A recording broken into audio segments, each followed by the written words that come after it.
अस्सलाम वालेकुम dear viewers, कैसी चल रही है आपकी ज़िंदगी। उम्मीद है आप लोग एक अच्छी ज़िंदगी गुजार रहे होंगे और आप ठीक ठाक होंगे। आज की क्लास में मैं आपके साथ डिस्कस करने जा रहा हूँ some interesting idioms and phrases. ये भी जो है आपकी वोकैबुलरी बिल्डिंग में बड़े हेल्पफुल रहेंगे। लिहाजा आज की क्लास जो होगी अबाउट ईडियम्स एंड फ्रेजेस होगी।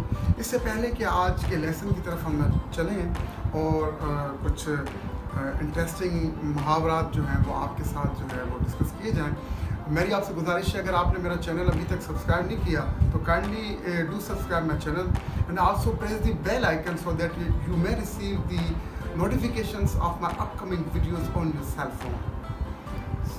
चलिए आज के लेसन की तरफ चलते हैं और सीखते हैं some interesting idioms and phrases. जो पहला ईडियम जो मैं आपके सामने जो है वो डिस्कस करने जा रहा हूँ that is a bargaining chip. A bargaining chip का क्या मतलब होता है? Something that you can use to make someone do what you want. देखिए, ऐसी कोई चीज़ जो जिसे आप हथियार के तौर पर इस्तेमाल करें और किसी को कोई काम करने पर मजबूर कर दें, उसे कहा जाता है bargaining chip, a bargaining chip.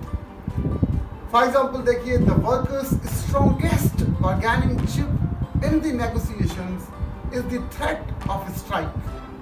क्या वर्कर्स जो हैं उनके पास जो स्ट्रॉन्गेस्ट बार्गेनिंग चिप, जो मजबूत बार्गेनिंग चिप है, वो क्या है कि वो उनके पास है, वो इसे हथियार के तौर पर इस्तेमाल कर सकते हैं। वो क्या है?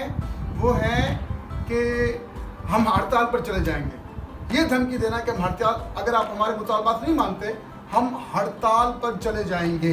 तो ये जो थ्रेट ऑफ स्ट्राइक है, ये स्ट्रॉन्गेस्ट बार्गेनिंग चिप है वो वर्कर्स के हाथ में।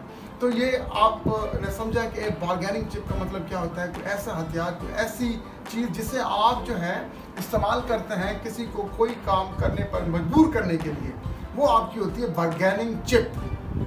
ठीक है जी। और सेकंड जो फ्रेज है वो मैं आपसे डिस्कस करना चाह रहा हूँ, वो है a big gun. A big gun, a big gun का क्या मतलब होता है? एन इम्पॉर्टेंट पर्सन, कोई भी अहम आदमी, उसे कहा जाता है ए बिग गन। एग्जाम्पल में मैंने लिखा है, prime minister invited many big guns on his daughter's marriage. वजीर आज़म ने बहुत से अहम लोगों को अपनी बेटी की शादी में मदऊ किया या दावत दी। तो ए बिग गन का मतलब होता है एन इम्पॉर्टेंट पर्सन। ठीक है जी। तो नंबर 3 पर है a breath of fresh air. A breath of fresh air, इसका क्या मतलब होता है? न्यू आइडियाज और new ways of doing something. ठीक है, नए ख्यालात या नए तरीक़ेकार किसी भी चीज़ को करने के लिए, तो उसे कहा जाता है breath of fresh air. Example में मैंने लिखा है, the new manager is a breath of a fresh air in our company. इसका क्या मतलब होता है? नए मैनेजर के आने से क्या है कि डिफरेंट एक्टिविटीज़, नई एक्टिविटीज़ जो हैं उसका आगाज़ होगा। तो नया मैनेजर जो है, न्यू मैनेजर जो है, वो क्या है? Is a breath of a fresh air in our company. तो उसके आने से नई एक्टिविटीज़ शुरू होंगी, नए आइडियाज़ जो हैं वो इमर्ज होंगे और हमारी कंपनी जो है वो आगे बढ़ेगी। अच्छा जी। नंबर 4 पर है a bull in a china shop. A bull in a china shop, इसका क्या मतलब होता है?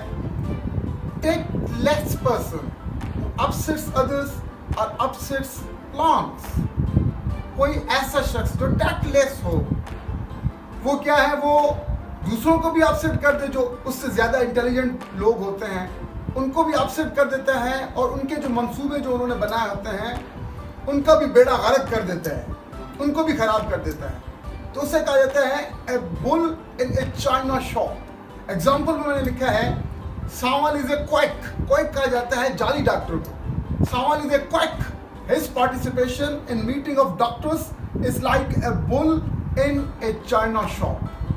सावन क्योंकि जाली डॉक्टर है और उसकी डॉक्टरों की मीटिंग में बैठना ऐसा ही है कि वो क्या है, a bull in a china shop है, क्योंकि उसका बैठना वो बिल्कुल बेकार है, वो कोई अच्छा मुफीद मशवरा दे ही नहीं सकता, वो इतना काबिल है ही नहीं जितने के डॉक्टर्स काबिल होते हैं, क्योंकि वो जाली डॉक्टर है। लिहाजा क्या होगा कि उसे हम कहेंगे, कोई को क्या कहेंगे, in the company of doctors, कोई क्या होता है, is like a bull in a china shop. अच्छा जी, नंबर 5 पर है ए केटनेप। ए केटनेप, केटनेप का क्या मतलब होता है, ए short sleep taken during the day, जिसे आप उर्दू में कहते हैं केलूला। केलूला का लफ्ज इस्तेमाल किया जाता है, जो आप दोपहर में आप थोड़ी देर के लिए सो जाते हैं, उसे कहा जाता है ए केटनेप। एग्जाम्पल में लिखा है, Asad is habitual of taking a catnap. Asad जो है वो केलूला करने का आदी है, या दिन को थोड़ी देर आराम करने का आदी है। तो ये थे आज के इडियम्स एंड फ्रेजेस, और इंशाल्लाह नेक्स्ट क्लास में मैं मज़ीद आपके लिए बड़े इंटरेस्टिंग से इडियम्स और फ्रेजेस लेके आऊँगा, और ये आपकी वोकेबलरी जो है बिल्डिंग में बड़ा अहम किरदार अदा करेंगे। आप मेरे साथ जुड़े रहिए, इंशाल्लाह at the end of the day आप अपने आप को और अपनी अंग्रेज़ी को बहुत ही आप इम्प्रूव पाएंगे इंशाल्लाह। आपके reading, writing, listening and speaking skills, इंशाल्लाह मैं वीडियोस बनाऊंगा जो ऑल 4 स्किल्स ऑफ इंग्लिश जो है इनको डील करेंगी, और आप इंशाल्लाह you will get proficiency in this language with the passage of time, अगर आप मुझसे जुड़े रहेंगे मेरी इस वीडियोस के थ्रू और मेरे इस चैनल के through. I thank you very much.